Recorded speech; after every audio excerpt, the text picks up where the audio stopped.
इब्राहिम अमीर बाबू इब्राहिम మొత్తం తీసింది కదా ఓవరాల్ గా 1 2 3 4 5 6 7 8 9 10 లైన్ పచ్చుకున్న 1 2 3 4 5 5 లైన్లు ఉన్నాయి అంటే మొత్తం 50 కట్టలు ఒక కట్టలో 500 నోట్ల కట్టలు 1 2 3 4 5 6 7 8 9 10 కట్టలు ఉన్నాయి అంటే ఒక కట్ట ఒక బండిల్ వచ్చేసి 5 లక్షలు. ఇట్లాంటి బండిల్స్ 50 ఉన్నాయి. 5 లక్షలు ఇంటూ 50 250 lakhs అంటే 2,50,00,000. అట్ ది సేమ్ టైం ఒక బండిల్ మాత్రము 200 రూపాయల నోట్లు ఉంది.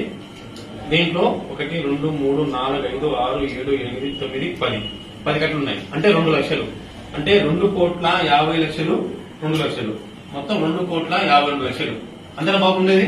ఎంత ఉంది ఎంత అమౌంట్ ఈ కార్లో ఎంత ఉంది? అమౌంట్ గట్టి ఎంత ఉంది బాబు? మీ ముందు తీసినావు ఇది తీసిన మొత్తం ఇంతనే ఎంత విజయవాడ ఉందా? కార్లో ఇంకెక్కడన్నా ఉంటే చెప్పండి.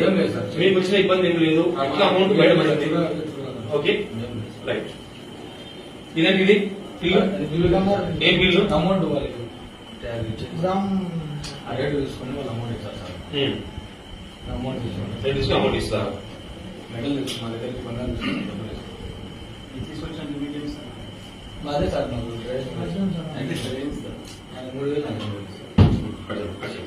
నమస్కారం. నిన్నటి దినం అనగా 26/2/2026 తేదీ సాయంత్రం సుమారు 8:30 ప్రాంతంలో రాత్రి 8:30 ప్రాంతంలో రాబడిన సమాచారం మేరకు ఎర్రగుంట్ల పట్టణం నందు ఎర్రగుంట పోలీస్ స్టేషన్ సమీపంలో నేను మా ఎస్ఐ గారు మా సిబ్బందితో ఈ వాహనాలు తనిఖీ చేస్తుండగా ముద్దనూరు వైపు నుంచి వచ్చిన ఒక white car Toyota Etios car దాంట్లో అనుమానంతో తనిఖీ చేయగా మన 2 వ్యక్తులు ఉన్నారు. అమీర్ బాబు అలాగే ఇబ్రహీం అనే 2 వ్యక్తులు ఉన్నారు. వీళ్ళది పొద్దుటూరు దగ్గర గోపవరం అనే విలేజ్. వీళ్ళు మీరావళి అనే పొద్దుటూరు జ్యువెలరీ దగ్గర పనిచేస్తారు. వీళ్ళు అసిస్టెంట్స్గా పనిచేస్తారు. అయితే ఈ చెక్ చేసినప్పుడు వాళ్ళు ఇచ్చిన కారులో 2.52 కోట్ల నగదు ఉండింది. అంటే 2,50,00,000 రూపాయల నగదు ఉండింది. మొత్తం 500 రూపాయల డినామినేషన్తో 500 రూపాయలు ఉన్నాయి.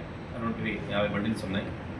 వాటి గురించి అడగగా వాళ్ళు మీరావళి అనే అతను తన యొక్క గోల్డ్ ఇంకొక స్నేహితుని ద్వారా శంకర్ నారాయణ అనే స్నేహితుని ద్వారా గుత్తగల్లు దగ్గర అమ్మేసి ఆ గోల్డ్ అమ్మిన తర్వాత గోల్డ్ అమ్మగా వచ్చిన డబ్బుని మళ్ళీ మీరావళికి చేర్పించేందుకు